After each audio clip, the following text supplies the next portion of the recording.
Welcome back to CNN Singapore. We have today one of the biggest companies in Indonesia, Garuda Airlines. They've gone through a spectacular transformation called the quantum leap. The problem they faced in the past from 1997 to 2007 were massive. They couldn't fly to Europe or to the US. But with this program, they just managed to become one of the highest rated airlines in the world, hitting 5-star in the rankings for Skytrax. So let me introduce you the video of the quantum leap transformation.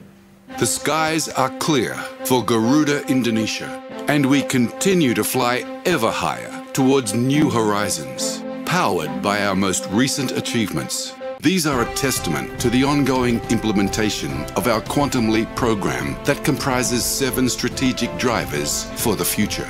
Proudly continuing from 2011, this strategy bears the ultimate goal to become a world-leading airline in 2015. It is a pleasure today to have with us the CEO of the Garuda Airlines, Mr. Saraf. So, Mr. Saraf, good morning. Hi, Ruben. How are you? I just wanted to know more about your visions or missions for the Garuda Airlines in the coming years. Okay, that's a great question, Ruben. So, starting with the missions for Garuda, we seek to become a strong and distinguished airline. Therefore, our journey is to provide quality service to our passengers and freight around the world with genuine Indonesian hospitality.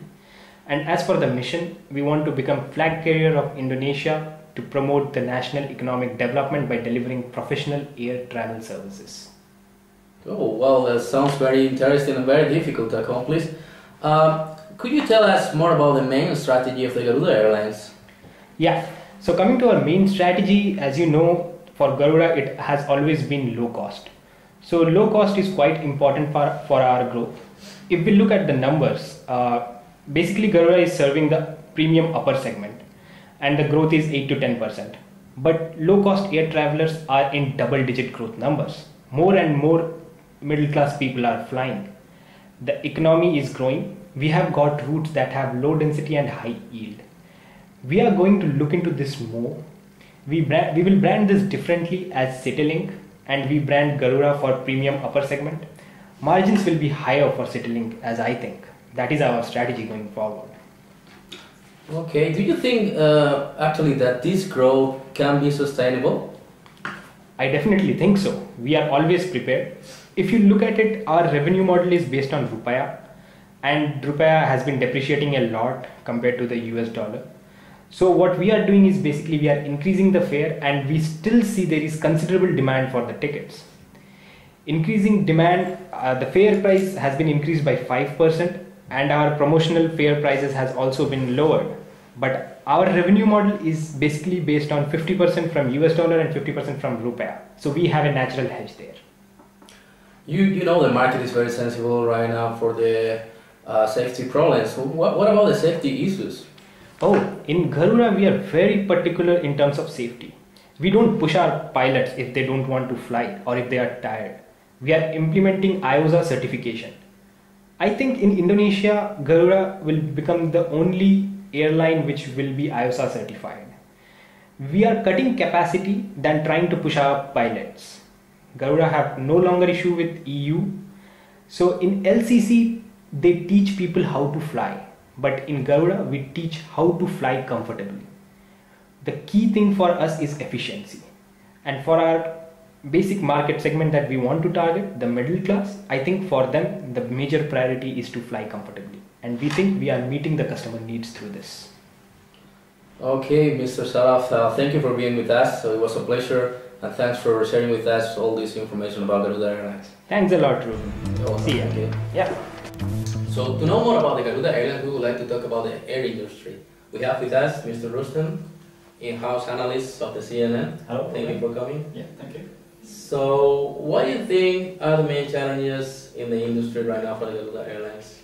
Yeah, so the airline industry changed very much in the last decade. We had the terrorism issue in the last year of 2000. So many countries changed the regulator, and there's new development of new business model called low-cost carrier. Okay. But on the supplier side of the industry, they still have high power until now. The number of aircraft manufacturers is still limited. On the airport side, there's usually a monopoly in the management, fuel provider, and maintenance service provider. Consumers today have many choices. The majority of consumers who fly with their own money will be advantaged with many choice of airlines, schedule selection, and with affordable price. Although sometimes they have no choice for specific route and schedule. And there are also consumers, especially from corporate, who still need fuel service, more care about safety issue and flexibility in time. It is not easy for new players to enter this business. They require a large initial investment. In addition, the tighter rule after several airplane incidents in the aviation industry. Transportation by air is also much faster and relatively safer from other modes. Transportation by sea and land take much longer time with a relatively the same total cost. Anyone would agree that the airline business is very competitive. Low-cost carrier model is growing very rapidly in the recent years. In the domestic market alone, Lion Air has 40% market share. Growing international route also make Garuda must compete with regional airline. And with the current economic situation, there are few challenges for Garuda in the future. Yes, so there's a huge challenge for Garuda to maintain its stability in the airline industry. Thank you very much for this information, Mr. Thank you. That's been really helpful. So we are back again in the set. We have the honor to introduce you Jason Wang, CSO of Garuda Airlines. So a pleasure to have you here, Jason. Nice to Thank meet you you. for coming. Well, man, it's been a tough times for you back in 2007. You implement one of the biggest transformations, one of the biggest plans in Garuda Airlines. How did you manage, or how did you plan this strategy to overcome all these huge problems you had in the past? That's a tough situation during that period. Basically, we have three main challenges. First of all, there are some problems in our company structures. There's quite low trust within the organization between the employees and the managers. And because the operational costs are too high, we were keeping losing money even though the domestic market was still good. Now you can imagine how tough the moment it was during that period. Yeah, that looks very challenging actually. We would like to know, how did you implement? In the 2006, we start our transformation. First of all, we focused on the cost efficiency. We closed and rearranged some routes to make sure over 90% of them were being profitable, which helped our company to reduce the operating expenses dramatically. In 2007, we continued our debt restructuring program. We sold some assets which are not related to our core business. We also do the internal training programs to most of the managers. It turns out to be very, very important for the following transformation.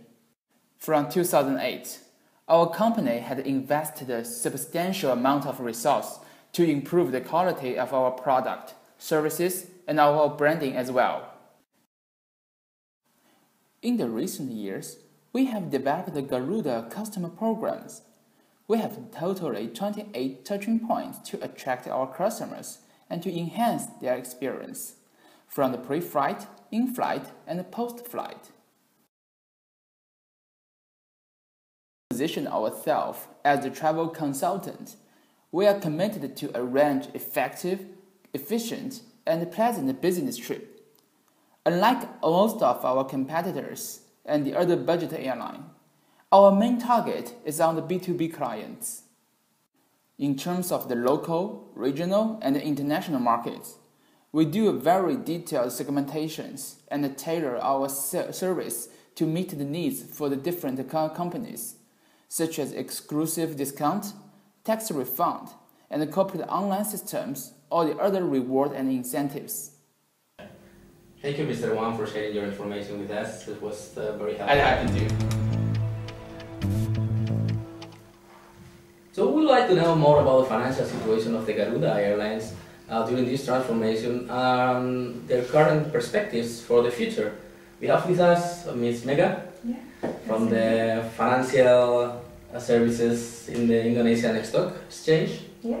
So, as I said, what are the financial perspectives for Garuda Airlines nowadays? Okay, I highlight the four financial issues before Garuda the transformation, which are high operational costs, net operational losses, negative capital, and high debt to equity ratio. In the financial performance at 2005, although in those years Indonesian economy is good, but Garuda recorded operational loss for 61 million due to high operational costs.